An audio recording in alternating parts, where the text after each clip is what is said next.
Have you ever wondered what truly defines a person's worth? Is it the wealth they carry in their bank account? The titles printed on their business card? Or is it the silent moments of compassion, the unseen sacrifices, the quiet acts of love that ripple into eternity? Life has a way of hiding its most profound stories in the shadows of ordinary places. Sometimes, the deepest lessons of humanity are not found in boardrooms, mansions, or stages under the spotlight, but at the lonely corner of a quiet gate where a man stands guard, forgotten by most, unseen by many. What if I told you that behind the cold steel doors of a towering company, where millions of dollars exchange hands every day, there was a story so tender, so humbling, a story that did not begin with power, but with pain. A story that did not rise with wealth, but with a whisper of kindness. A story that proved that one hidden act of love can change not just a man's life, but the heart of humanity itself. This is the story of the CEO's secret gift to a guard. His name was Michael Turner. To most who walked past him every morning, he was just the old guard at the gate. A man in his late 60s, his shoulders slightly bent, his uniform always a little too loose, his cap tilted to shield his tired eyes from the rising sun. For years, Michael stood at the grand entrance of one of the city's tallest corporate towers, an empire of glass and steel, buzzing with executives in polished shoes, carrying laptops, speaking of deadlines, profits, and stock markets. And there he was, holding open the same door every day, greeting strangers with a faint smile that often went unnoticed. Michael's life was simple, painfully simple. He lived in a small, rented room on the outskirts of the city, a place where the paint peeled off the walls, and the window rattled with every gust of wind. The room had little inside, an old wooden chair, a worn-out Bible on the table, and a faded photograph of his late wife, Anna. Anna had been the love of his life. She had passed away 5 years ago, leaving behind a silence that echoed louder than any noise. Since then, Michael carried that picture everywhere in his heart, whispering prayers at night, asking God for strength, just to see another sunrise. Michael had no riches, no savings tucked away for comfort. Whatever he earned as a guard barely covered his rent and simple meals. Some days, he skipped dinner so he could afford to send a few dollars to his daughter Grace, who lived in another city with her 2 little children. Grace was struggling, too. Her husband had lost his job, and Michael, despite his own hardships, tried his best to help her whenever he could. Yet, despite the weight on his shoulders, Michael carried himself with quiet dignity. He never complained. He never cursed his fate. Instead, every morning, before leaving his little room, he would bow his head in prayer, whispering, "Lord, help me to be kind today, even if no one notices." And no one did. To the employees rushing past, he was invisible, just another uniformed man standing by the glass doors. But deep within him was a heart that still believed in goodness, still hoped for kindness, still longed to feel that life had meaning. At night, when he returned to his tiny room, he would sit by the window, gazing at the stars. Sometimes, he would hum hymns that Anna used to sing in church. Sometimes, he would write letters to his grandchildren, telling them stories of courage and hope, even when he himself was running out of both. Michael's life was not extraordinary. In fact, it was painfully ordinary. But in his ordinariness lay a beauty few could see. His resilience, his humility, his faith that tomorrow would be better, even if today was filled with struggles. And yet, behind that frail smile, behind those kind eyes, was a man quietly breaking. The world only saw a guard. But inside, Michael was a father desperate to provide, a grandfather aching to be remembered, a widower clinging to memories, and above all, a soul silently waiting for a miracle. The world rarely sees the silent battles of men like Michael. To the busy crowds walking past him, he was just another face, wrinkled, tired, replaceable.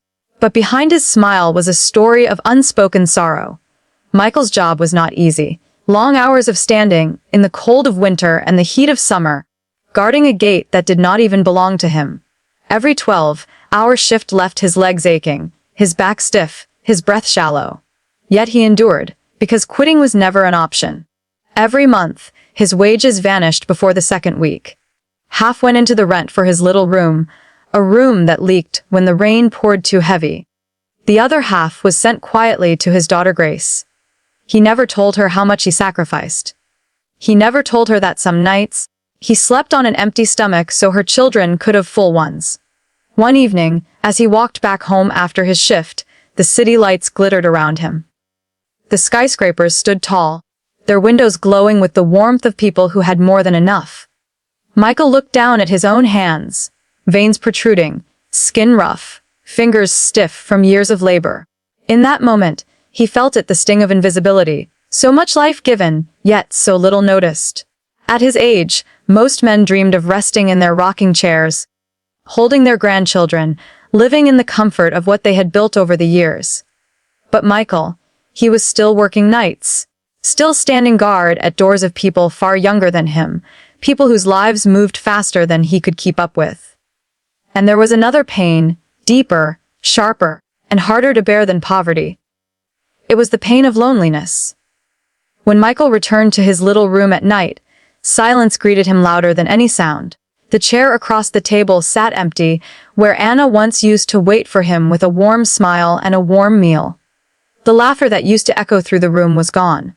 Now, the only voice was the whisper of old pages turning when he read his Bible aloud, hoping the word would comfort him. Sometimes he picked up the photograph of Anna, tracing her face with trembling fingers. He would whisper, "Anna, I'm still here. I'm still trying. But it's so hard without you." His voice would break, but tears rarely fell. Because Michael had learned long ago that in a world so busy, no one had time for a guard's tears. And yet, what hurt him most wasn't his hunger, his aching bones, or his loneliness. It was the feeling that his life did not matter. That he had lived 6 decades, poured out his strength, carried his cross every day, and still, he was invisible. The workers he greeted each morning hardly noticed him. Some avoided eye contact. Some looked past him as if he were part of the building itself. On rare occasions, someone would nod politely.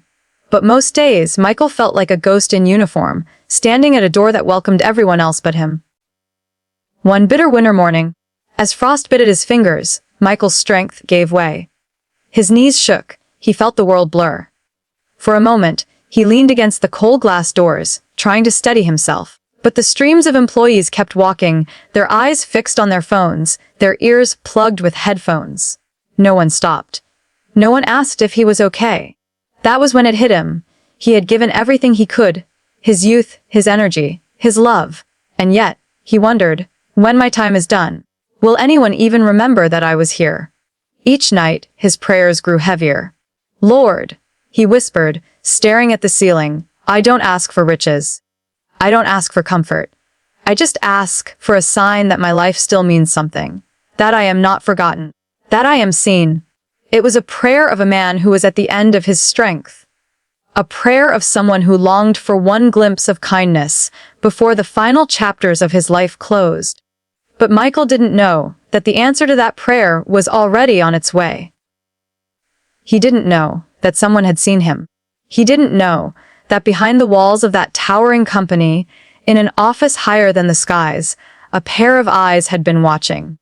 And soon, Michael's life was about to change forever. It happened on an ordinary Tuesday morning.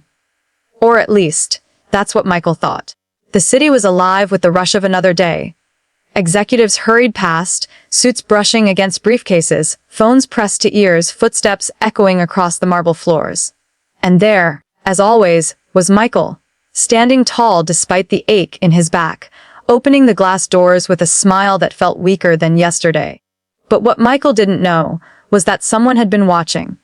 From the corner office on the 32nd floor, a man had noticed him. Richard Hale, the CEO of the company.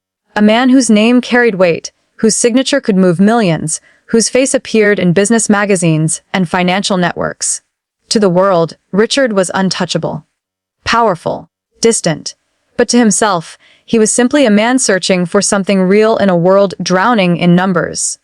For weeks, Richard had watched the guard at the gate. He noticed how Michael greeted people who never answered. How he bowed his head slightly when opening the door, as if offering respect to strangers who didn't even glance back. Richard noticed how Michael stayed late, even after his shift, to make sure the doors were never left unattended. And most of all, he noticed Michael's eyes. eyes that carried kindness, but also a quiet sorrow. On that Tuesday morning, Richard decided to step down from his throne of glass and steel. He walked out of his office, rode the elevator to the ground floor, and stopped at the very entrance of his empire. Michael straightened, surprised to see the CEO himself walking toward him. For a moment, he fumbled, quickly adjusting his cap, trying to appear sharper. "Good morning, sir," Michael said softly, opening the door. But instead of walking past, Richard paused.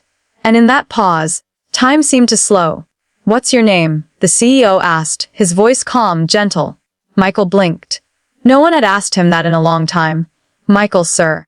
Michael Turner." Richard studied him for a moment, then nodded. "How long have you been working here, Michael?" Michael thought for a moment. "Almost 12 years now." "Sir, 12 years," Richard repeated, as if the words themselves weighed heavy. Then, quietly, he said, "Come see me in my office tomorrow morning." Michael froze. His heart skipped. Had he done something wrong? Was he in trouble? His hands trembled slightly as he saluted respectfully. "Yes, sir." That night, Michael barely slept. He sat by his window, staring at the stars, praying under his breath. "Lord, give me courage. Whatever this is, let it be for good." The next morning, he walked into the CEO's office for the first time. The room was vast, filled with shelves of books, awards, and a view of the entire city skyline. But Richard Hale was not sitting behind his polished desk. He was standing by the window, hands folded, as though deep in thought. "Come in, Michael," he said warmly. "Please, sit." Michael hesitated, almost uncomfortable in the elegant chair across from the most powerful man in the building. Richard turned to him and asked softly, "Do you know why I called you here?" Michael shook his head. "No, sir? Because I've been watching you?" Richard said, "Every day I see how you open those doors, rain or shine, how you greet people who don't greet you back, how you give respect to those who never notice you. And yet you keep showing up, faithfully, silently, without complaint." Michael's throat tightened. His hands clutched the edge of the chair. He wasn't used to being seen. Richard's voice grew even gentler. "Michael, I want you to know you are not invisible. You matter, more than you realize." And then, from a drawer, Richard pulled out an envelope. He slid it across the desk. Michael frowned, slowly picking it up. With trembling fingers, he opened it. His eyes widened. Inside was not just a check, though it was larger than anything he had ever seen in his life. It was also a letter, handwritten by Richard himself. The words read, "For 12 years, you have guarded this company with loyalty and honor. But more than that, you have guarded something far greater: kindness, humility, and dignity. This is not charity. This is gratitude. Take this gift, Michael, not because you asked for it, but because you deserve it." Tears filled Michael's eyes. His lips trembled. For the first time in years, he felt seen. He felt valued. He felt human again. Richard placed a hand on his shoulder. "Use this to rest, to help your family, to live, not just survive. You have given so much of your life to others, Michael. It's time someone gave back to you." In that moment, the CEO wasn't a billionaire, and the guard wasn't just a doorman. They were simply two men, bound together by a single act of kindness. And for Michael, it was the turning point he had prayed for. In the days that followed, Michael's life began to change in ways he had never imagined. For the first time in years, he no longer counted pennies at the corner store, no longer worried if he could afford bread or milk for the week. He no longer skipped meals so his grandchildren could eat. Instead, he walked into the market with a quiet smile, buying fresh fruit, warm bread, and small gifts to send in a package to Grace and her children. When his daughter opened that package miles away, her hands shook. Tucked between the groceries and toys for the children was a note, written in Michael's familiar handwriting. "My dear Grace, don't worry anymore. God has answered our prayers. Tell the children their grandfather loves them deeply. This is just the beginning of better days." A tear streamed down her cheeks as she hugged her children, whispering, "Your grandpa, he's our miracle." But it wasn't just financial relief that filled Michael's heart. It was the restoration of his dignity. Each morning, when he walked to the company gates, the employees looked at him differently. Some paused to greet him, Others smiled in acknowledgement. Word had spread quietly about the CEO's gesture, and suddenly, the man they had overlooked for years was finally seen. Yet Michael remained the same humble soul. He still bowed his head in prayer each morning before work. He still opened the glass doors with that gentle smile. The only difference was this: the sorrow in his eyes had been replaced by light. Richard Hale, the CEO, never spoke publicly of what he had done. He never called the media, never sought recognition. To him, it wasn't a headline, it was humanity. And in the silence of his office, he often found himself staring at the gate, watching Michael stand tall, and he would smile softly. One evening, Michael returned to his little room. But now, the room no longer felt empty. He placed fresh flowers beside Anna's photograph. He sat by the window, watching the stars, and whispered, "Anna, I'm okay now. God remembered me. He sent kindness through a stranger's hands. I can rest easier knowing you'd be proud." For the first time in a long time, his heart felt light. The truth is, what Richard gave Michael was more than a check, more than money. He gave him recognition. He gave him value. He reminded him that his life had not gone unnoticed. That even in his simplicity, even in his quiet sacrifices, he mattered. And that was the real gift. Because kindness, when given sincerely, does more than meet needs. It heals souls. It tells the forgotten, you are seen.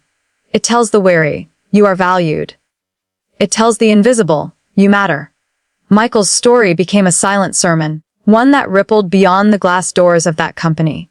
Employees who once rushed past without noticing began to slow down, began to smile, began to treat not only Michael, but every worker around them, with more respect. And Richard Hale learned that sometimes the greatest investment is not in stocks or buildings, but in people. The voice grows slower, deliberate like the final chords of a song, and maybe that is what our world needs most. Not louder voices, not taller buildings, not bigger titles, but hearts willing to see the unseen, hands willing to lift the weary, souls willing to whisper to the forgotten, you matter. It wasn't wealth or fame that changed a life. It was a quiet act of kindness that made a man feel seen.